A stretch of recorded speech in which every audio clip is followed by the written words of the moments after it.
speaking of mga baha-baha, Mm. hindi din nawawala dyan kasi yung natural calamities just like earthquake. Yeah. At kapag may earthquake, aba, May? kailangang mag-ingat dahil Mm-mm. merong Tsunami. Oo. Pero ngayong araw na to, ay may World Tsunami Awareness Day. Oh. Kaya alon ng paalala, alon ng pagkakaisa dito sa Anong Ganap?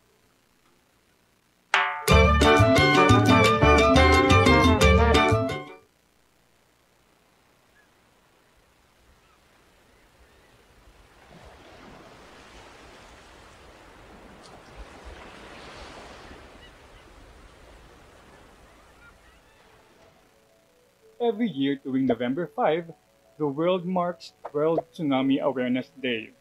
A reminder na ang dagat, habang nagbibigay buhay, ay pwede ring magpakita ng matinding lakas. Pero higit sa takot, ang araw na ito ay tungkol sa kahandaan.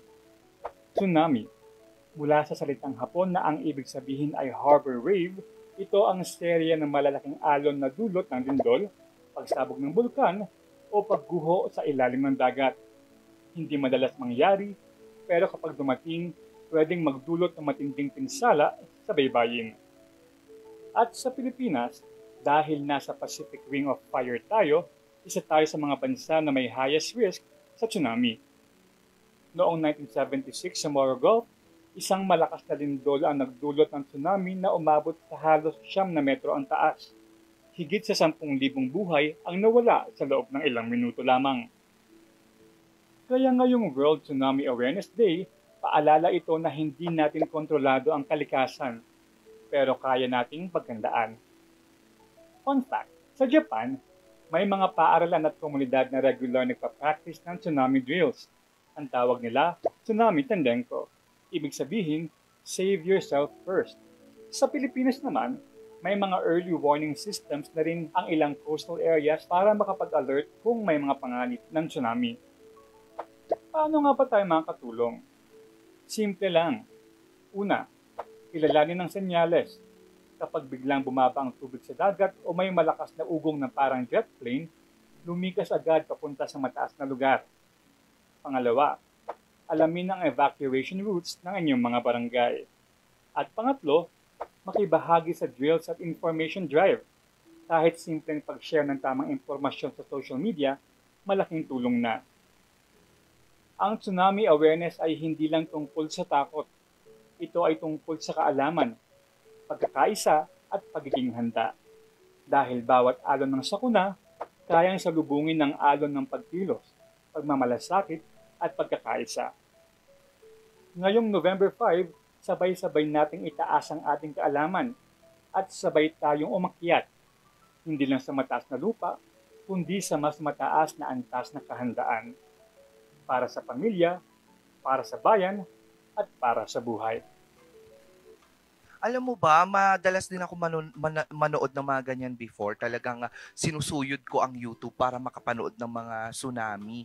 'Di ba? At marami na ring mga naganap nga ng tsunami, hindi lang dito sa Pilipinas katulad ng napanood natin, may nangyari na. Pero madalas sa ibang bansa talaga, no? Yes. Lalo na sa Japan. Yes, sa Japan talaga parang yung last year lang nagka-tsunami ulit tayo doon. Last year lang. And laging sila ang kasi maliit lang din yung Japan. Yes. And napapaligiran po sila ng karagatan. Exactly. Yeah. Oo. At yun nga yung nakakatakot kapag may earthquake talaga. Doon may mga matataas pa na napapanood ko sa YouTube dati, yung super mega tsunami. Yun yung nangyari sa Hawaii? Panahon. Hindi, noon pa. Actually, pababa palit ng palit yung mga tsunami. Buti na lang. Kasi dati talaga, building yung mga kataas ng mga tsunami noon. Oo. Nang nag-visit nga ako What? Nag-visit? Na-visit ko. Pero yun nga, we need to be very aware pag mga ganyan. Vigilant. Kapag may sinabi na talaga na umiwas or lumikas, umalis na kaagad. Yes. Oo. May mga signs may nalaman akong senyales yan dati, yung kapag umurong yung dagat. Umurong? Oo, yung umurong siya bigla-bigla. Biglang bumaba ng wala namang dahilan. Yung parang hindi naman siya time for low tide, pero biglang bumaba, tas katatapos pa ng earthquake. umalis ka na kaagad. Exactly, Huwag kang oo. pumunta dun sa gitna, ay, may mga shells akong nakikita. Wow! Mawa na. Oo. Oo, bumibelo na kasi yun. Kaya kailangan umalis na kaagad, lumikas na kaagad. Grabe ang epektong dulot ng tsunami. At thank God na lang at minsan lang ba po nagkaroon ng tsunami dito sa Philippines? Yung Yun na pinaka-earliest, anong yes. year yun ulit? 1970s. Oo, yun yung worst na nangyari dito sa Pilipinas. And we're hoping and praying na hindi na ito maulit. I hope. And hindi lang dito sa Pilipinas, kundi sa buong mundo. Yes, pero hindi talaga natin Oo, hindi maiiwasan kasi eh. maiiwasan Kahit na na rin sabihin talaga. natin na wag sana, pero pag may earthquake, nangyayari at nangyayari talaga Exactly. siya. Kaya I love science kasi, di ba earthquake, ito po yung nagkakaroon ng tectonic plates. Tectonic plates movement. Gumagalaw yung tectonic plates, tapos Oo. magkaganon. Kaya yung magkakaroon ng wavelength. Wow! Anong wavelength? Wavelength. Iba yun.